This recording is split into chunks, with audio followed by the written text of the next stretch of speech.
Hello बच्चों, model classes में आप सभी का स्वागत है और मैं हूं भगवान लाल कुमार। जैसा कि आपको पता है, हम गोलीय दर्पण के बारे में पिछली वीडियो में शुरुआत की थी। उसमें हमने पढ़ा था कि गोलीय दर्पण किसे कहते हैं। हमने परिभाषित किया था कि ऐसा दर्पण जिसका परावर्तक सतह रिफ्लेक्टिंग सरफेस गोलीय हो, गोलीय दर्पण कहते हैं। Such mirrors whose reflecting surface is spherical is called spherical mirror. आपको याद होगा, रिफ्लेक्टिंग सरफेस पे ध्यान देना है। रिफ्लेक्टिंग सरफेस यदि गोलीय है, आप जानते हैं गोलीय में गोलीय मिरर, स्फेरिकल मिरर क्या होता है? कर्व्ड होता है। क्या होता है? कर्व्ड, वक्रित होता है। हमने बताया था इस तरह से वक्रित होता है, कर्व्ड होता है, तब हम उसको कहते हैं कि यह गोलीय दर्पण है। और गोलीय दर्पण को हमने यह भी बताया था कि यह एक गोले का, देख रहे हैं ना, गोला स्फीयर है, ये का एक भाग हो माना जा सकता है। गोलीय दर्पण को गोले का एक भाग माना जा सकता है। जैसे हमने इसमें से काट लिया, यहां से और यहां से, तो एक भाग हो गया, पूरे गोले का एक भाग हो गया, देख रहे हैं ना। तो ये गोलीय दर्पण इस तरह का हो सकता है। जब ही इधर से हम काटने, देख रहे हैं ना, तो ऐसा हो सकता है। अब इस आधार पर गोलीय दर्पण को देख रहे हैं दो तरह से। ये रिफ्लेक्टिंग सरफेस है। देखिए, रिफ्लेक्टिंग सरफेस जिधर ना हो उधर उसको काला, इसको काट करके हमने ऐसा कर ला दिया, देखिए यहां, और इसके अपोजिट साइड को हमने क्या कर दिया? कोटेड कर दिया, छायांकित कर दिया, ठीक है ना। तो इस तरह का दर्पण जिसका रिफ्लेक्टिंग सरफेस, ये रिफ्लेक्टिंग सरफेस है, इसका ये पीछे वाला भाग है जिसको कोटेड कर दिया गया है। तो इस तरह के दर्पण को अवतल दर्पण कहेंगे। क्या कहेंगे? अवतल दर्पण। देख रहे हैं ना, वक्रित है। एक दूसरी तरह का दर्पण इस तरह का हो सकता है, यदि ऐसे काटें और अंदर से क्या कर दें? कोटिंग कर दें, अंदर से कोटिंग कर दें, छायांकित कर दें, देख रहे हैं ना, तो इस तरह का हो सकता है। इसका रिफ्लेक्टिंग सरफेस इधर है, ये है। तो इस तरह के दर्पण को उत्तल दर्पण कहेंगे और इस तरह के दर्पण को अवतल दर्पण कहेंगे, ठीक है ना। अवतल, अवतल मतलब धंसा हुआ। किधर धंसा हुआ है? अंदर की ओर। किधर धंसा है? अंदर की ओर। देख रहे हैं ना, गोले के केंद्र की ओर। देख रहे हैं ना, ये गोला केंद्र है, तो गोले के केंद्र की ओर धंसा हुआ है, देख रहे हैं ना। तो इस तरह के दर्पण को अवतल दर्पण कहेंगे। तो ऐसा गोलीय दर्पण जिसका परावर्तक पृष्ठ, ठीक है, हमें परावर्तक पृष्ठ से मतलब है, ये परावर्तक पृष्ठ है, अंदर की ओर वक्रित हो। क्या हो? अंदर की ओर, अर्थात गोले के केंद्र की ओर। देख रहे हैं ना, गोला है ये पूरा, इसके केंद्र की ओर वक्रित है। तो गोले के केंद्र की ओर वक्रित है, तब वह अवतल दर्पण कहलाता है। क्या कहलाता है? अवतल दर्पण। देखिए पूरी लाइन, गोलीय दर्पण जिसका परावर्तक पृष्ठ अंदर की ओर हो, अर्थात गोले के केंद्र की ओर वक्रित हो, वह अवतल दर्पण कहलाता है। Spherical mirror whose reflecting surface is curved inwards, अंदर की ओर, देख रहे हैं ना। दैट इज मतलब इसका अर्थ यह है, अर्थात faces towards the centre of the sphere. Cut गया, towards the centre of the sphere, sphere के सेंटर की ओर हो, तो is called a concave mirror. तब ऐसे मिरर को हम कनकेव मिरर कहेंगे, ठीक है ना। हम सबसे ध्यान देना है इस पर, परावर्तक सतह, परावर्तक पृष्ठ, ये परावर्तक पृष्ठ है इधर की ओर और इसका परावर्तक पृष्ठ है इधर की ओर। यदि यह अंदर की ओर है तो यह कनकेव मिरर हो गया। इसके ठीक उल्टा यदि इसको लेते हैं काट करके और अंदर से इसको कोटिंग कर देते हैं, छायांकित कर देते हैं, तो इस तरह की आकृति मिलती है, मिरर मिलता है हमें। और ये रिफ्लेक्टिंग सरफेस है ना, तो इसको कहेंगे उत्तल दर्पण, कन्वेक्स मिरर। क्या कहेंगे? Convex mirror. परिभाषित करेंगे, गोलीय दर्पण जिसका परावर्तक पृष्ठ बाहर की ओर वक्रित हो। देख रहे हैं ना, बाहर की ओर वक्रित है, इधर की ओर, बाहर की ओर है, ये बाहर की ओर वक्रित है, उत्तल दर्पण कहलाता है। A spherical mirror whose reflecting surface curves outwards, किधर? आउटवर्ड, बाहर की ओर, is called a convex mirror. तो आप देख रहे हैं कि ये जो कर्व है या तो अंदर की ओर है, वक्र जो है वह अंदर की ओर है या बाहर की ओर है। यदि अंदर की ओर है तो उसको अवतल दर्पण कह रहे हैं। यदि परावर्तक पृष्ठ अंदर की ओर है तो धसा हुआ है तो इसको कहते हैं अवतल दर्पण, और बाहर की ओर निकला हुआ है आउटवर्ड्स ना, तो इसको कहेंगे कन्वेक्स मिरर, उत्तल दर्पण। ये हमारा दो तरह का गोलीय दर्पण हुआ। आगे हम इन्हीं दो दर्पणों के बारे में विस्तार से पढ़ेंगे। गोलीय दर्पणों के बारे में और अधिक अध्ययन करने हेतु आगे बढ़ने से पहले हमें कुछ पदों की पहचान करनी होगी, उनका अर्थ समझना होगा, ताकि हम आगे के अध्ययन में अच्छी तरह से समझ सकें कि गोलीय दर्पणों में प्रतिबिंब कैसे बनता है।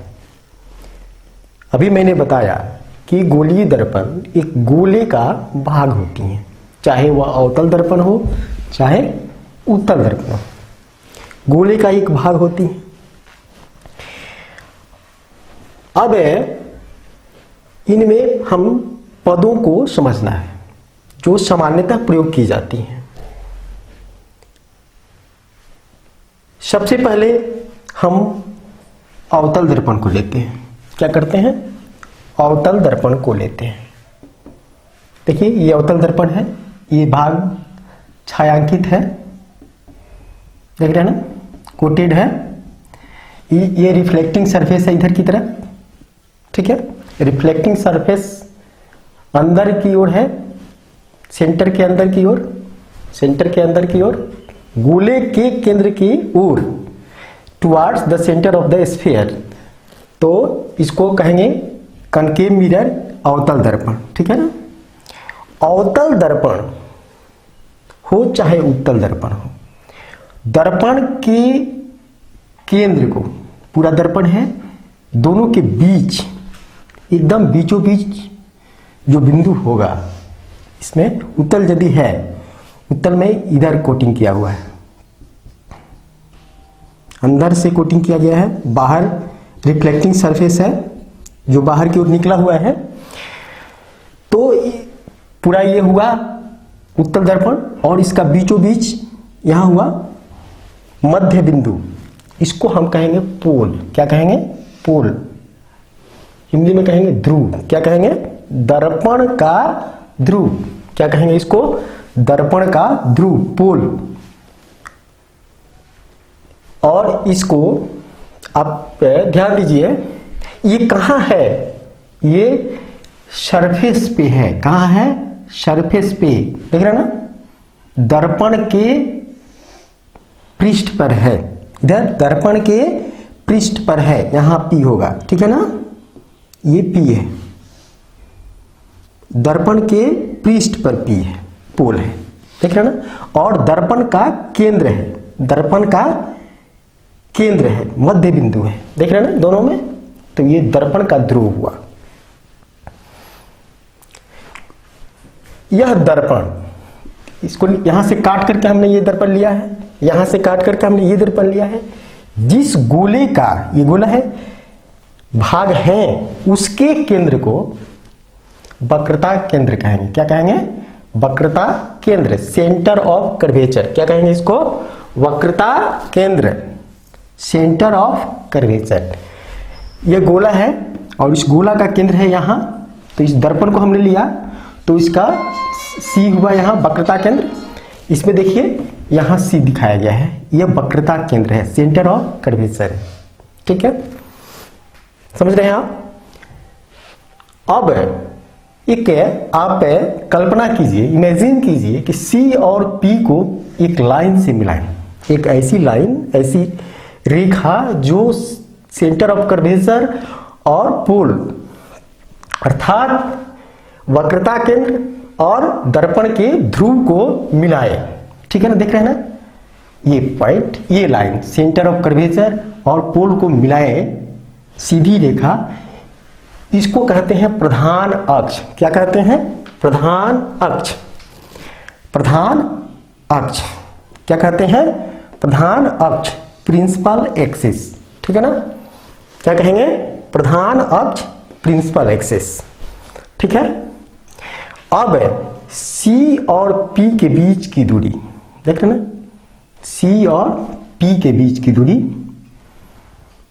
को कहेंगे R। क्या कहेंगे? R। R मतलब वक्रता त्रिज्या। क्या कहेंगे? वक्रता त्रिज्या। ये गोले की त्रिज्या है ना, देख रहे हैं आप फिगर में, देखिए पूरी गोले की त्रिज्या है, तो इस त्रिज्या को कहते हैं वक्रता त्रिज्या। ठीक है ना, और C और इसको त्रिज्या कहेंगे, और C और P के बीच की दूरी को क्या कहेंगे? R से डिनोट करेंगे, और इसको हम कहेंगे वक्रता त्रिज्या। ठीक है ना, क्या कहेंगे? वक्रता त्रिज्या, रेडियस ऑफ कर्वेचर। ठीक है ना, आप ध्यान दीजिए कि ध्रुव दर्पण के पृष्ठ पर है, ध्रुव दर्पण के पृष्ठ पर है। ये C जो है, C मतलब वक्रता केंद्र दर्पण का भाग नहीं है, यह दर्पण का बाहर है। यहां भी ध्यान दीजिए, C जो है इधर से यदि लेंगे, ठीक है, तो C जो है वह दर्पण से, इस मिरर से बाहर पॉइंट है, दर्पण का भाग नहीं है। वक्रता केंद्र दर्पण का भाग नहीं है, यह दर्पण से बाहर है, जबकि ध्रुव जो है वह दर्पण के पृष्ठ पर है। ठीक है, ये नोट करने वाली बात है। अब हम एक क्रियाकलाप करते हैं जो आपकी किताब में है। आप एक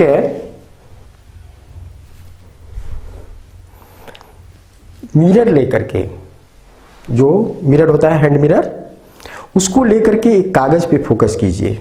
वो अवतल दर्पण होता है, वास्तव में हैंड मिरर क्या होता है? वास्तव में एक अवतल दर्पण होता है।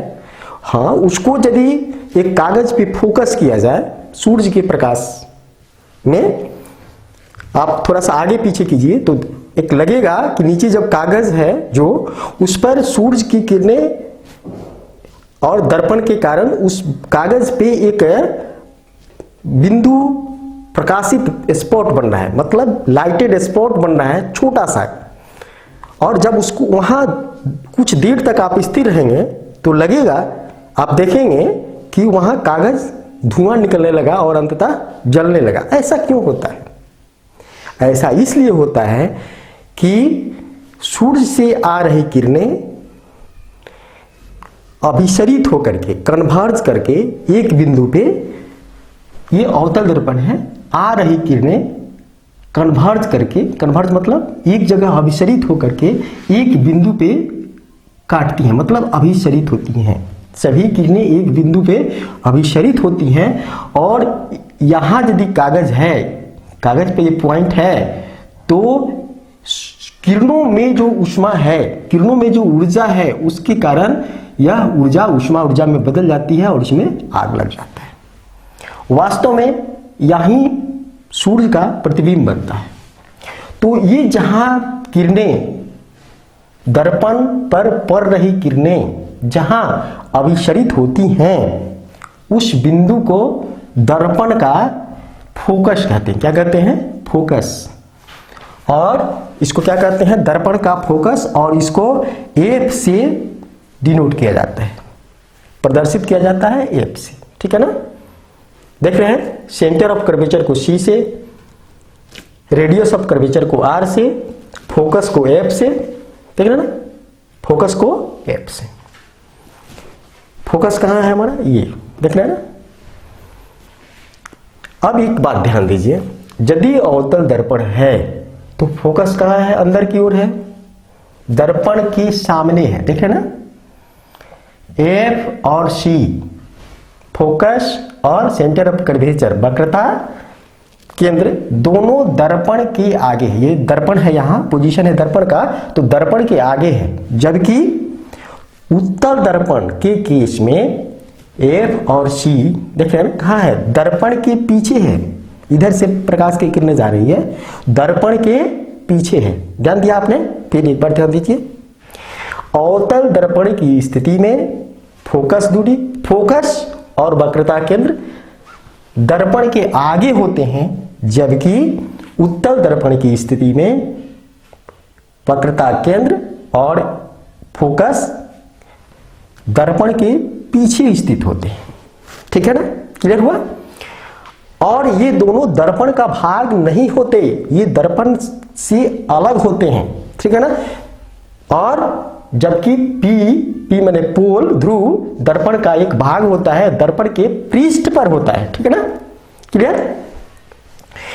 अब सी और एफ के बीच की दूरी को हमने आर माना था। क्या माना था, आर, कैपिटल आर, ठीक है ना। इसको आर से हमने डिनोट किया था। यहां देखिए, वक्रता त्रिज्या को हमने आर से डिनोट किया था, प्रदर्शित किया था, ठीक है। मतलब क्या हुआ, ध्रुव, दर्पण के ध्रुव और दर्पण के वक्रता केंद्र के बीच की दूरी को क्या कहते हैं, वक्रता त्रिज्या कहते हैं। एक बार और समझिए, दर्पण के ध्रुव और दर्पण के केंद्र, वक्रता केंद्र के बीच की दूरी, जितनी दूरी है यहां से लेकर यहां तक की दूरी, ठीक है। इसमें यहां से लेकर P से लेकर C तक की दूरी, यहां से लेकर यहां तक टोटल दूरी, इसको हम वक्रता त्रिज्या कहेंगे और R से इसको निरूपित किया जाता है, ठीक है ना। एक और पॉइंट है, P और F के बीच की दूरी, P मतलब पोल और F मीन्स फोकस के बीच की दूरी, ध्रुव और फोकस के बीच की दूरी, इतनी दूरी को हम फोकल लेंथ कहते हैं। क्या कहते हैं, फोकल लेंथ, फोकस दूरी क्या कहते हैं, फोकल लेंथ या फोकस दूरी। और इसको स्मॉल एफ से डिनोट किया जाता है। किससे, स्मॉल एफ से। P और F के बीच की दूरी को स्मॉल एफ से, P और F के बीच की दूरी को स्मॉल एफ से डिनोट करेंगे, और C और P के बीच की दूरी को कैपिटल R से डिनोट करेंगे। क्लियर। तो ये कुछ पद हुए। एक और पद छूट जा रहा है, द्वारक। इसको कहते हैं aperture, aperture of the mirror, मतलब दर्पण का द्वारक। द्वारक क्या होता है ये समझते हैं। दर्पण के दो सिरे हैं, देख रहे हैं ना, दोनों के बीच की दूरी देख रहे हैं ना, कितने हैं, देख रहे हैं, यहां से यहां तक। यदि इसको मान लें m और इसको मान लें n, तो m और n के बीच की दूरी देख रहे हैं ना, को द्वारक कहते हैं। यहां भी m और n के बीच की दूरी को द्वारक कहेंगे, ठीक है। हम आगे जब पढ़ेंगे तो छोटे द्वारक के दर्पण लेकर के पढ़ेंगे। क्या पढ़ेंगे, छोटे द्वारक के दर्पण लेकर के पढ़ेंगे, चाहे वह अवतल हो या उत्तल हो। और वह द्वारक सेंटर ऑफ कर्वेचर, ठीक है, मतलब सेंटर C और C के बीच और P के बीच, मतलब रेडियस ऑफ कर्वेचर से कम होगा। क्या होगा, कम होगा। ऐसे छोटे द्वारक के दर्पणों को लेकर के हम आगे अध्ययन करेंगे। तो अभी तक हम कुछ महत्वपूर्ण पदों को, अर्थ को पहचान कर रहे थे। क्या कर रहे थे, पदों की पहचान कर रहे थे और समझ रहे थे उसके अर्थ को, मीनिंग ऑफ द टर्म्स को क्या कर रहे थे, समझ रहे थे।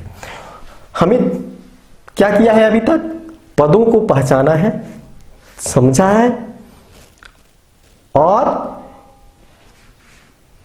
उन कहाँ कौन स्थित है इसकी भी पहचान हमने की है और समझ बनाई है। अब एक पॉइंट और रह जाता है, एक संबंध है आर और एफ के बीच। आर मतलब वक्रता त्रिज्या और फोकस दूरी के बीच संबंध, आर और एफ के बीच संबंध, कौन सी के बीच, कैपिटल आर और एफ। कैपिटल आर मीन्स वक्रता त्रिज्या और स्मॉल एफ मीन्स फोकस दूरी के बीच संबंध, relation between R and F. आप जब पढ़ेंगे तो आप पाएंगे कि F equal to R by two होता है। कितना होता है, F equal to R by two, अर्थात फोकस दूरी क्या होगा, फोकस दूरी बराबर वक्रता त्रिज्या, कौन सी, वक्रता त्रिज्या बटा 2। मतलब इसका अर्थ यह हुआ कि फोकस दूरी वक्रता त्रिज्या की आधी होती है। कितनी होती है, आधी होती है। जब भी हमें फोकस दूरी निकालना होगा तो वक्रता त्रिज्या में 2 से क्या कर देंगे, भाग कर देंगे। थैंक्स।